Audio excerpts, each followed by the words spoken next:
دوسری مثال لے لیں، ایک صاحب گزر رہے تھے مدینے میں، انہوں نے ایک صاحب کو دیکھا کہ وہ میدان میں لوٹ لگا رہے تھے. پوچھا بھائی یہ کیا کر رہے ہو تم؟ کہنے کہ میں تیمم کر رہا ہوں. پکڑ کے لے گئے رسول اللہ صلی اللہ علیہ وسلم کے پاس. تو آپ نے بتایا کہ بھئی وہ تیمم کی جو آیت ہے اس کی یہ مراد نہیں ہے. پھر بتایا کہ مراد کیا ہے. تو اس سے یہ بھی ثابت ہو گیا کہ نہ ڈکشنری ہمیں معنی مراد کا علم دے سکتی ہے، نہ اہل علم کے لیے یقینی ہے کہ وہ معنی مراد تک پہنچ جائیں. تو سوال یہ پیدا ہوتا ہے کہ پھر معنی مراد کا علم ہمیں کیسے ہو؟ تو نوٹ کر لیں، اس کا صرف ایک ذریعہ ہے کہ صاحب کلام خود بتائے کہ اس کلام سے میری مراد کیا ہے، تبھی ہمیں معنی مراد کا علم ہو سکتا ہے.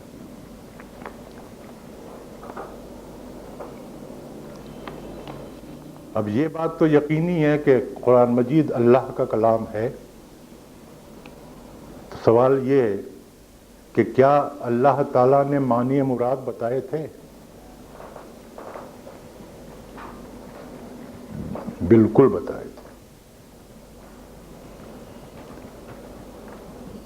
یہ مسکنسپشن، یہ غلط فہمی اس وجہ سے ہے کہ وحی کے متعلق ہم کچھ غلط فہمیوں میں مبتلا ہیں.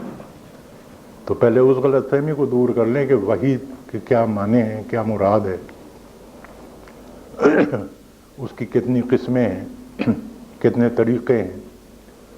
تب آپ کے بات سمجھ میں آئے گی کہ اللہ تعالیٰ نے جب اپنا کلام اتارا تھا تو ساتھ میں معنی مراد بھی بتائے تھے.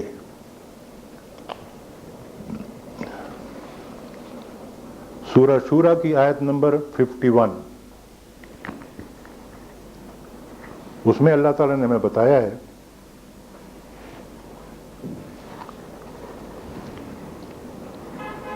کہ اللہ کسی بشر سے کلام نہیں کرتا سوائے 3 طریقوں کے.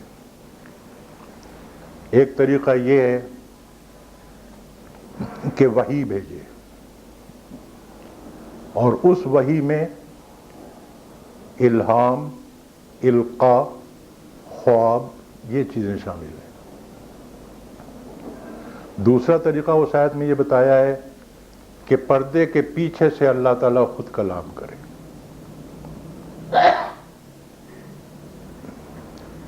اور تیسرا طریقہ یہ بتایا ہے کہ اللہ تعالیٰ کسی فرشتے کو بھیجے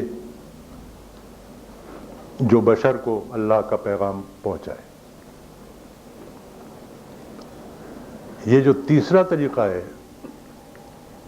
کہ رسول کو بھیج کے، یعنی فرشتے کو بھیج کے پیغام بشر تک پہنچانا، پورا قرآن مجید اس تیسرے طریقے پر نازل ہوا ہے. اس کی وجہ سے ہمارے ذہن میں یہ بات بیٹھ گئی ہے کہ وحی کا یہی ایک طریقہ تھا اور صرف قرآن مجید ہی وحی ہے. یہ بات درست نہیں ہے. رسول اللہ صلی اللہ علیہ وسلم کا جہاں تک تعلق ہے، وہاں ہم دیکھتے ہیں کہ اللہ نے یہ تینوں طریقے اختیار کیے ہیں. اور جو تیسرا طریقہ ہے کہ فرشتے کو بھیج کر پیغام بھیجنا، ظاہر ہے کہ پورا قرآن مجید اسی طرح آیا ہے، لیکن صرف قرآن مجید نہیں آیا، اور بھی پیغامات آئے ہیں اس طرح سے. اس کی ایک بہت واضح مثال ہے کہ جنگ احزاب کے بعد جب رسول اللہ صلی اللہ علیہ وسلم مدینہ واپس آ کر ہتھیار کھول رہے تھے تو جبرائیل علیہ السلام تشریف لائے اور فرمایا کہ آپ نے ابھی سے وہ ہتھیار اتار دیے، ہم نے تو ابھی ہتھیار نہیں اتارے، بنو قریظہ چلنا ہے. تو یہ کیا تھا؟ وحی تھی نا. یہ تو قرآن مجید میں نہیں ہے.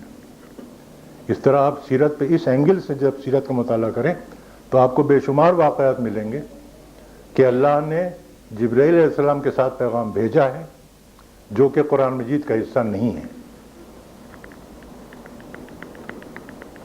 تو تیسرا طریقہ بھی اللہ تعالیٰ نے دونوں کے لیے استعمال کیا ہے، قرآن مجید کے لیے بھی اور قرآن مجید کے علاوہ بھی.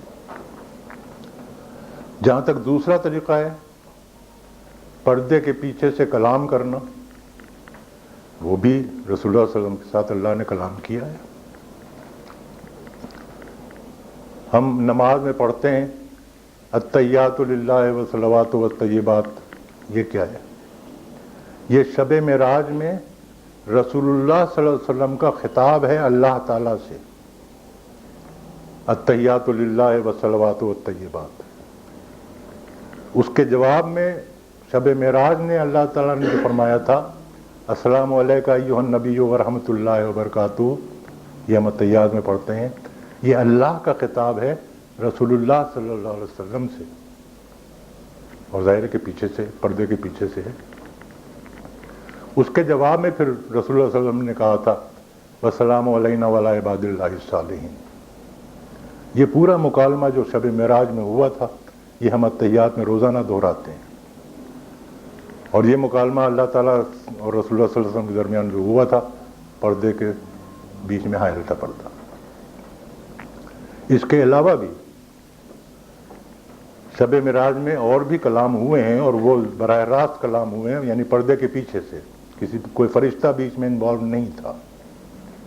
مثال کے طور پر جب شب معراج سے واپسی ہو رہی تھی تو موسیٰ علیہ السلام نے پوچھا کہ بھئی کیا تحفہ ملا؟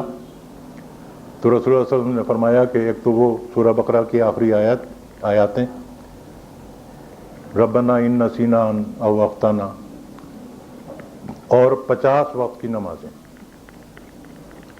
تو موسیٰ علیہ السلام نے کہا کہ واپس جاؤ، یہ تمہارے امت کے بس کی بات نہیں ہے، اس کو کم کراؤ۔ گئے، کم کرا کے آئے، پھر موسیٰ علیہ السلام نے کہا نہیں یہ بھی زیادہ ہے، واپس جاؤ، پھر کم کرا کے آئے، پھر موسیٰ علیہ السلام نے کہا کہ نہیں واپس جاؤ۔ جب 5 وقت کی ہو گئی پھر موسیٰ علیہ السلام نے کہا کہ یہ بھی زیادہ ہے، جاؤ۔ تو رسول اللہ صلی اللہ علیہ وسلم نے کہا کہ نہیں اب مجھے ہے آتی۔ تو یہ سارا مکالمہ شب معراج میں ہوا ہے۔ تو معلوم یہ ہوگا کہ جو دوسرا طریقہ ہے پردے کے پیچھے سے خطاب کرنے کا، وہ بھی رسول اللہ صلی اللہ علیہ وسلم کے سلسلے میں اللہ تعالیٰ نے اختیار کیا ہے۔ جو پہلا طریقہ ہے وہی جس میں القاء، الہام، خواب شامل ہیں۔ تو خواب کا ذکر بھی قرآن مجید میں ہی ہے، جس کے نتیجے میں صلح حدیبیہ ہوئی ہے، آپ سب لوگ اس واقعے سے واقف ہیں۔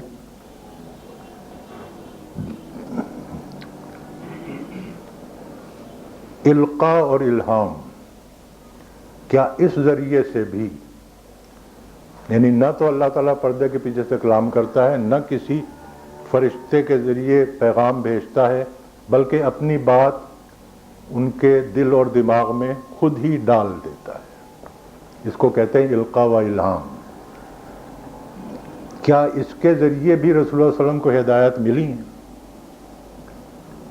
بالکل ملی ہیں، اور اس کا ثبوت قرآن مجید میں ہی موجود ہے۔ تحویل قبلہ کی آیت ہے جس میں اللہ تعالیٰ نے فرمایا کہ ہم نے نہیں بنایا تھا اس قبلے کو جس پر تم تھے، مگر اس لیے کہ ہم یہ معلوم کر لیں کہ کون آپ کی پیروی کرتا ہے اور کون پیروں واپس ہو جاتا ہے۔ تو معلوم ہو گیا کہ 16 مہینے مدینے میں رسول اللہ صلی اللہ علیہ وسلم نے بیت المقدس کی طرف رخ کر کے جو نماز پڑھی ہے وہ اللہ کے حکم کے تحت تھی، اس لیے کہ اللہ کہہ رہا ہے میں نے نہیں بنایا تھا اس کو، مگر اس لیے۔ اب آپ پورا قرآن مجید چھان جائیں، وہ حکم آپ کو کہیں نہیں ملے گا۔ معلوم ہو گیا، ثابت ہو گیا کہ وہ ہدایت جو تھی وہ القاء اور الہام کے ذریعے ہی ہوئی تھی۔